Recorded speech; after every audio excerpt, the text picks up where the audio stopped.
Gautam Neurocare, brain stroke, migraine, fits, brain and spine surgeries की best neurosurgeon. ఏ కన్న తల్లిదండ్రులకైనా పిల్లలే గొప్ప ఆస్తి. ఎదుగొచ్చిన పిల్లలు దూరం అయితే ఆ తల్లిదండ్రుల గుండె బాధ, గుండె బరువు తీర్చలేనిది, ఓదార్చలేనిది. నిజం. అమ్మా నాన్న ప్రేమ ఈ సృష్టిలో వెలకట్టలేనిది అంటూ ఉంటారు, నిస్వార్థమైనది అంటారు. గొప్ప తల్లిదండ్రులు దొరకడం కూడా పిల్లలకి గొప్ప అదృష్టమనే చెప్పాలి. ఈ మాట నేను ఎందుకు చెప్తున్నానంటే, కొడుకు దూరమై ఆ బాధను దిగమింగుతూ అనుక్షణం ప్రతి పనిలో కూడా కొడుకు జ్ఞాపకాలను గుర్తు చేసుకుంటూ బ్రతుకుతున్నారు ఓ కన్న తల్లిదండ్రులు.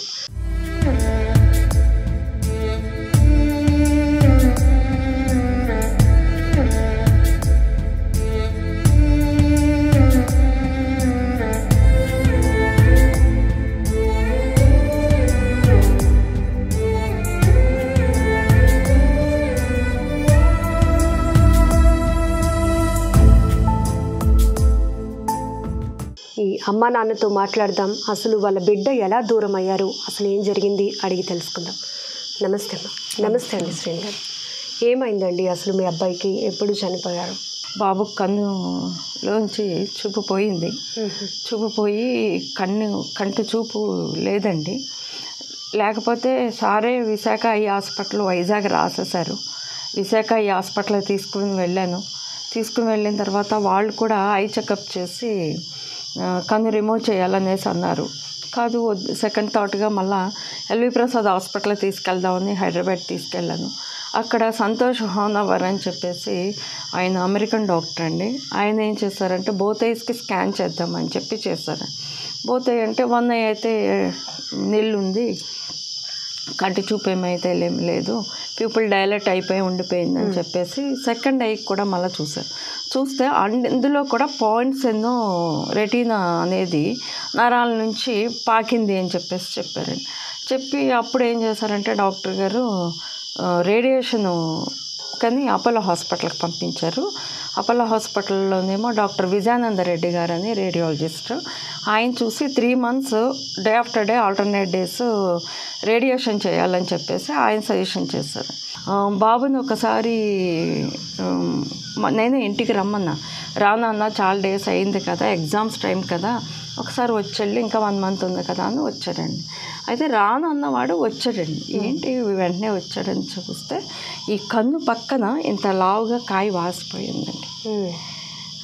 వాసుంటే అమ్మ ఇది ఏంటో వచ్చేసిందమ్మా, అందుకే వచ్చాను నేను, నాకు ఇదేంటో టెన్షన్గా ఉందని బాబు అన్నాడండి.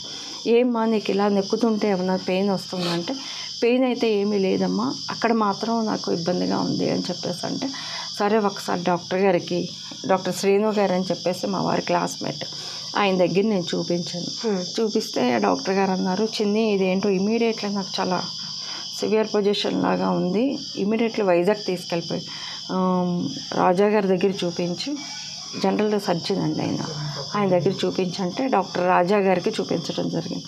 డాక్టర్ గారు ఏం చేశారంటే ఆయన కూడా సేమ్ డౌట్ చెప్పారు. ఆయనేమో విజయ డయాగ్నోసిస్కి నీడిల్ బయాప్సీకి పెట్టారండి. నీడిల్ బయాప్సీకి చేయించితే 1 weekలో వస్తుంది కదండి బయాప్సీ రిపోర్టు. సేమ్ 1 week బయాప్సీలో మాకు సేమ్ అదే ప్రాబ్లం మళ్ళీ 25 years తర్వాత ఇదే ప్రాబ్లం రిపీట్ అయ్యిందని చెప్పారు. ఇంకా ఆ రోజు మాకు ఏం చేయాలో మా ఇద్దరికి ఇంకా కూలబడిపోయామండి. ఎప్పుడైతే డాక్టర్ గారు మాకు ఫోన్ చేసి ఇట్లా మీ బాబుకు బాగోలేదు అని చెప్పారో ఇంకా అక్కడే కూలబడిపోయామండి. కూలబడిపోయి బాబోయ్ భగవంతుడు మళ్ళీ ఏమీ లేవు కష్టాలు. అంటే నాకు మ్యారేజ్ 96లో అయ్యిందండి. అప్పటి నుంచి మా హస్బెండ్ కొంచెం హెల్త్ బాగోదు, ఆయనకి కిడ్నీ ట్రాన్స్ప్లాంటేషన్ అయ్యింది, అప్పుడే హార్ట్ స్టెంట్స్ అవన్నీ పడ్డాయి. ఇట్లా ప్రాబ్లమ్స్లో ఉన్నాము. బాబు పుట్టాడు, వారసుడు పుట్టాడని ఆనందాన్ని కూడా భగవంతుడు మాకు మిగల్చకుండా కన్ను తీసుకుని వెళ్ళిపోయాడు. సరే వాడు కష్టాలు పడ్డ తరుణంలో బాబు అట్లా అయిన తర్వాత మేము హైదరాబాద్ తీసుకెళ్ళిపోయామండి. ఇక్కడ నుంచి వద్దు అని చెప్పేసి హైదరాబాద్ తీసుకెళ్ళిపోయాం. ఇక్కడ మర్చిపోయిందండి, కిమ్స్ హాస్పిటల్లో ఇక్కడ ఆపరేషన్ చేయించాము. ఆపరేషన్ చేయకూడదంట కానీ వాళ్ళు చేస్తే అది నరానికి టచ్ అయ్యి ఉందండి. అది నరానికి టచ్ అయ్యి ఉండి అది చిన్నది ఉండిపోతే ఇక్కడ మళ్ళీ సెకండ్ ఒపీనియన్ కన్నా మళ్ళీ సేమ్ డాక్టర్ విజయానంద రెడ్డి అని చెప్పేసి అపోలో హాస్పిటల్లో సేమ్ డాక్టర్ దగ్గరికి మళ్ళీ 25 సంవత్సరాల తర్వాత మళ్ళీ ఆ డాక్టర్ దగ్గరికే మేము వెళ్ళామండి. వెళ్తే ఆయన చూసి ఆశ్చర్యపోయారు, వీడు ఇంత అయ్యాడా, ఎప్పుడో బై బర్త్ చూశాను, 3 months బేబీ అప్పుడు చూశాను, ఇప్పుడు 25 years తర్వాత చూస్తున్నాను అని చెప్పేసి చాలా హ్యాపీ ఫీల్ అయ్యారు. ఆయన ఎందుకు వచ్చారమ్మా ఏంటంటే మళ్ళీ సేమ్ అదే ప్రాబ్లం సార్ మళ్ళీ ఎలా వచ్చింది అని అంటే షాక్ అయ్యారు డాక్టర్ గారు. అలాగా ఏంటి ఫస్ట్ టైం అంటండి ఇది ఇండియాలో ఫస్ట్ కేసు మా అబ్బాయిది. వాళ్ళు హాస్పిటల్ వాళ్ళు కూడా అపోలో హాస్పిటల్ వాళ్ళు కూడా మా అబ్బాయికి ఫోటో తీసి అపోలో హాస్పిటల్లో పెట్టారండి. అంటే సేమ్ రేర్ డిసీజ్ కోట్లలో ఒకళ్ళ మందికి అలా రిపీట్ అవుతుంది. అలాంటిది అది మా అబ్బాయికి రావడం మా బ్యాడ్ లక్ అండి. అది మా అబ్బాయి మాతో ఉండలేకపోవడం కూడా మాకు దురదృష్టకరమండి. అయితే అదేమైందంటే వాళ్ళ ఫోటో తీసుకుని హాస్పిటల్లో కూడా పెట్టుకున్నారండి. ఎక్కడో అమెరికాలో ఒకటి జరిగిందంటండి, మళ్ళీ ఇండియాలో మా అబ్బాయిదండి. అట్లా జరిగింది. ఆ తర్వాత అక్కడ బాబుకి రేడియేషన్ ఇప్పించామండి.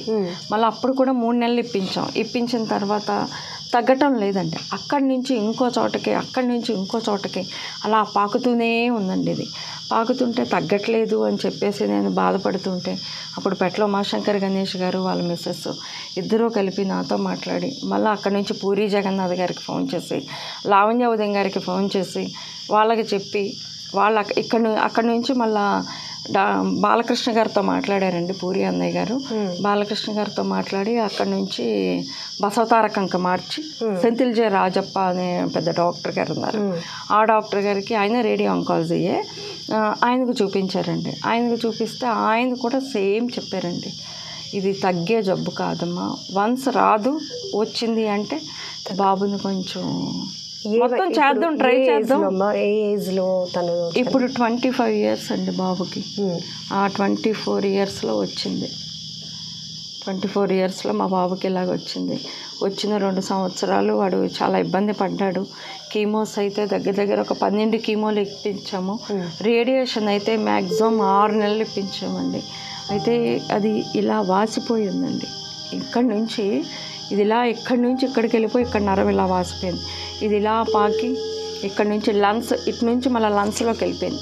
లంగ్స్ లోపల 7 centimeters లోపలికి వెళ్ళిపోయి హార్ట్ వైపు వెళ్ళిపోయింది. మళ్ళీ ఇది కూడా ఇలా వెళ్ళిపోయి ఎడమో అనేది ఫామ్ అయిపోయిందండి.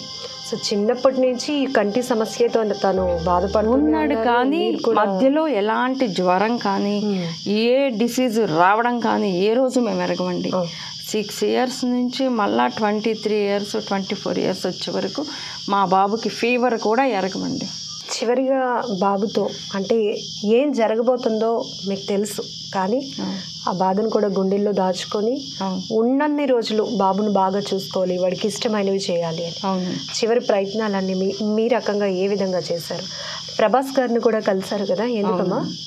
అది ఎలాగంటే మా బాబుకి ఏం కావాలి అనేది హైదరాబాద్లో ట్రీట్మెంట్ తీసుకుంటున్నప్పుడే వాడు అడిగేవాడు, అమ్మ పలానా దాంట్లో ఇది బాగుంటుంది అది బాగుంటుంది అన్నీ చెప్పేవాడు. అంటే వాడికి ఇష్టమైనవి అన్నీ చెప్పేవాడు. అవన్నీ తీసుకుని వెళ్ళి హోటల్లో పెట్టించేదాన్ని. హైదరాబాదు తెలంగాణ రుచులు అనే హోటల్ ఒకటి ఉంది, అందులో వాడు తినేవన్నీ చాలా ఇష్టం అన్నమాట. అక్కడికి తీసుకెళ్ళి వాడికి పెట్టించేసేదాన్ని. ఒకరోజు ఇక్కడికి వచ్చిన తర్వాత వైజాగ్లో నాకు ఏదో ఫుడ్ తినాలని ఉంది, పలానా దగ్గర బాగుంటుందంటే అక్కడికి తీసుకెళ్ళి కూడా నేను పెట్టించానండి. ఆఫ్టర్నూన్ 8 గంటలకు 1 o'clock మధ్యలో చెప్పాడు. అప్పటికప్పుడు మళ్ళీ వైజాగ్ తీసుకెళ్ళి వాడి ఫుడ్ పెట్టించిన రోజులు కూడా ఉన్నాయి. అయితే ఇలా ఉన్న తరుణంలో అమ్మ నాకు ప్రభాసం చూడాలి ఉంది అనేది ఒకటి చెప్పాడు బాబు. సరేనన్న నేను తీసుకెళ్తాను డెఫినెట్గా అని అప్పటికప్పుడు నేను లావణ్య ఉదయం గారు పూరి అన్నయ్య గారికి లావణ్య ఉదయం గారికి చెప్పడం జరిగింది.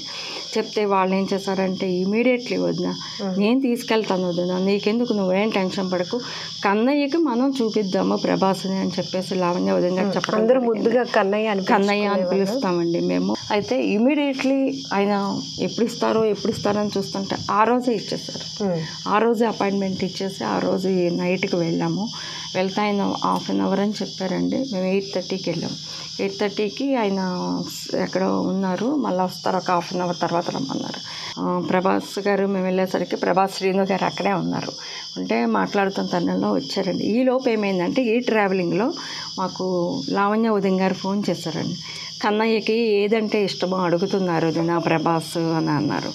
అంటే కన్నయ్యకి చికెన్ మంచూరియా అంటే చాలా ఇష్టం వదిన అంటే అప్పుడు నేను అది చెబుతున్నాను. కన్నా నీకేం ఇష్టమో అడుగుతున్నారా ప్రభాస్ అన్నయ్య, నీకేం కావాలో చెప్పు నాన్న అడుగుతున్నారు, ఎంతో ప్రేమగా అడుగుతున్నప్పుడు నువ్వు ఫ్రాంక్గా చెప్పు, అన్నయ్యని ఇబ్బంది పడుతున్నానేమో అనుకోకంటే అమ్మ నాకు బాహుబలిలో వాడింది ఏదో ఒకటి ఐటెం కావాలి అని అడిగాడండి. అదొకటి అడిగాడు. చికెన్ మంచూరియా నాకు చాలా ఇష్టం కదమ్మా అది చెప్పాను. ఈ 2 నేను చెప్పానండి. వెళ్ళేసరికి ప్రభాస్ గారు ఆ చికెన్ మంచూరియా పట్టుకొని వచ్చి మమ్మల్ని కూర్చోబెట్టి మా బాబుకి చికెన్ మంచూరియా పెట్టారండి. తింటలేదు. వీడంతసేపు ఏంటంటే ప్రభాస్ గారిని వాడు ఎప్పుడైతే చూశాడు, ఎప్పుడు ఫస్ట్ సినిమా చూశాడు, ఈ లాస్ట్ సినిమా వరకు వాడు చూసిన ప్రతి స్కిట్ కూడా అంటే సినిమాలో చేసిన ప్రతి సీను కూడా వాడు చాలా బాగా చెప్పాడండి. మా అబ్బాయిని ఒక దేవుడిగా చూడాలి, తను మా నుంచి దూరం అవ్వలేదు, మా మధ్యలోనే ఉన్నాడు, మా జరిగే ప్రతి కార్యక్రమం తనకు తెలియాలి అని మీ పొలంలో ఒక విగ్రహాన్ని కూడా ఏర్పాటు చేశారు. అసలు ఎందుకు ఈ ఆలోచన వచ్చింది మీకు?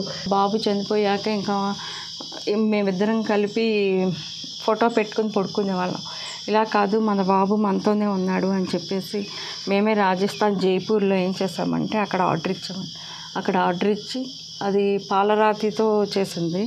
పాలరాతి కన్నా ఇంకా మంచి స్టోన్ ఏదో ఉందంటండి, దాంతో చేశారు. ఎవ్రీ మినిట్ అంటే వాళ్ళు మొత్తం కూడా మెజర్మెంట్స్ తీసారండి. ముక్కు ఎంత పొడవు ఉంది, ఈ మౌత్, టీత్ పర్ఫెక్షన్ అంటే ఇంకా ఇది చూడగానే మీ అబ్బాయిని మీకు చూసినట్టు అనిపించింది. అలా నాకు 1 వీక్ పట్టిందండి. వీళ్ళంతా ఈ మొత్తం డమ్మీ విగ్రహాన్ని ఒకటి అంటే ఇక్కడ షోల్డర్ వరకు నాకు చేసి ఇవ్వడానికి 1 వీక్ పట్టింది. చేసి అంతా చేశాక నేను పర్ఫెక్ట్ ఓకే అన్నాక అప్పుడు స్టార్ట్. ఎంత ఖర్చు అయిందండి? ఇది 3 lakhs అయింది మేడం. మేము అక్కడ నుంచి ఇక్కడికి ట్రాన్స్పోర్ట్ కానీ చేయించుకుంటానికి కానీ ఇంత అయ్యింది. మళ్ళీ ఇంకా తర్వాత మళ్ళీ మిగతాది కూడా మా ఎకరంలో పొలంలో రోడ్డు ఒకటి వేసుకున్నాము. మేమే రోడ్డు వేసుకుని కరెంట్ పోల్స్ వేసుకుని ఇక్కడ లైట్స్ అన్నీ బిగించుకుని ఇదంతా గుడి కట్టడానికి మొత్తం అంతా కలిపి 15 lakhs అయిందండి. 15 లక్షలు అయింది మొత్తం అంతా. ఈరోజు ఇంత పొలంలో బాబు విగ్రహాన్ని ఏర్పాటు చేసి ఒక మెసేజ్ అందరికీ ఇవ్వాలనుకుంటున్నారు మీరు. అంటే పిల్లలు అంటే తల్లిదండ్రులు ఎలా ఉండాలి, తల్లిదండ్రుల విషయంలో పిల్లలు ఎలా ఉండాలి అని మీరు ఏం చెప్పాలి అనుకుంటున్నారు? పిల్లలు అన్నది బైక్ డ్రైవింగ్స్ అనేది నచ్చట్లేదు. చిన్న అమాయకురాని పిల్లలు చాలామంది యాక్సిడెంట్లో చచ్చిపోతున్నారు. తల్లిదండ్రులు ఎంత బాధపడుతున్నది మేము ఆలోచిస్తున్నాం. మేము చాలామంది హెచ్చరిస్తుంటాం, బైక్ మీద స్పీడ్గా వెళ్ళకండి బాబు, మీ అమ్మ నాన్న అయిపోతారు, చచ్చిపోతారు. ఈ మధ్యకాలం నడిచేపడిన చుట్టుపక్కల అనేక మంది చచ్చిపోయారు. అందరు పిల్లలే యాక్సిడెంట్లు. అది అలా చేయవద్దని మేము కోరుకుంటున్నాం. అంతా పిల్లలు జాగ్రత్తగా ఉండాలి. బైకులు హెవీ స్పీడ్లో వెళ్ళిపోయి గుద్దేసి వాళ్ళు చచ్చిపోతున్నారు, వాళ్ళతో ముందు చచ్చిపోతున్నారు, పిల్లలు ఇబ్బంది పడుతున్నారు, తల్లిదండ్రులు ఎంత బాధపడతారు అనేది మాకు. ఖచ్చితంగా ప్రతి పిల్లలకి అమ్మ నాన్న ఇద్దరి ప్రేమ కావాలి. అలాగే తల్లిదండ్రులను జాగ్రత్తగా బాధ్యతగా చూసుకోవాల్సిన పరిస్థితుల్లో కూడా పిల్లలు ఉండాలి. ఇదే ఈరోజు ఈ కుటుంబం నుంచి మనం తీసుకుంటున్న మెసేజ్.